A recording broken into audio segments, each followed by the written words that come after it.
ask, how do people trust the data that they're looking at every day? The numbers are so variable, whether you go to Johns Hopkins, CDC, which divides COVID deaths in different categories, whether it's related to pneumonia, other things.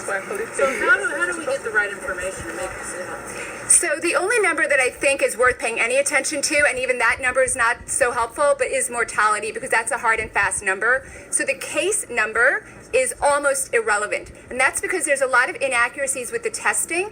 And also, even if the test is accurate, most people are asymptomatic or mildly symptomatic. So it's not that important to know. So the case number, which you see rising all the time in the news, is basically irrelevant. And if you had told us a few months ago that that was the number that the media was going to go crazy over, we all would have just laughed at that. I mean, that's essentially herd immunity. There's lots of people out there who have tested positive without symptoms or with very mild symptoms. So the only number that's worth paying attention to is mortality.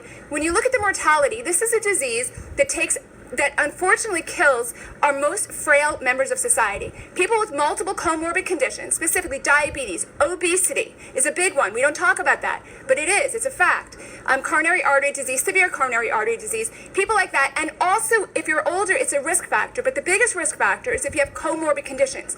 If you're young and healthy, this is not, you're going to recover. If you're under 60 with no comorbid conditions, it's less deadly than influenza. This seems to come as great news to Americans because this is not what you're being told. I would say the answer is it's very difficult to get accurate numbers. If you, this is Matt Purdy of Breitbart News, if you had a message to Dr. Anthony Fauci, what would you say to him? Listen to the doctors. Listen to the frontline doctors. Have a meeting with the frontline doctors. And maybe I need to say that into the microphone.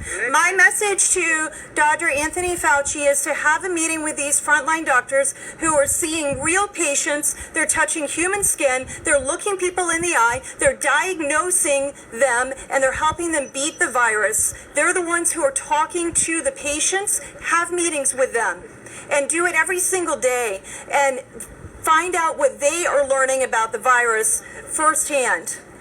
And it's important to understand, we have doctors here who are not emergency room doctors. They're preventing patients from even hitting the emergency room. So if they're only listening to emergency room or ICU at the very tragic end of a person's life, they're not getting the full story. They need to come back and hear the earlier portion, and they also need to understand what the lockdowns and the fears are doing to patients around this country, because there are a lot of unintended consequences which the doctors can speak about.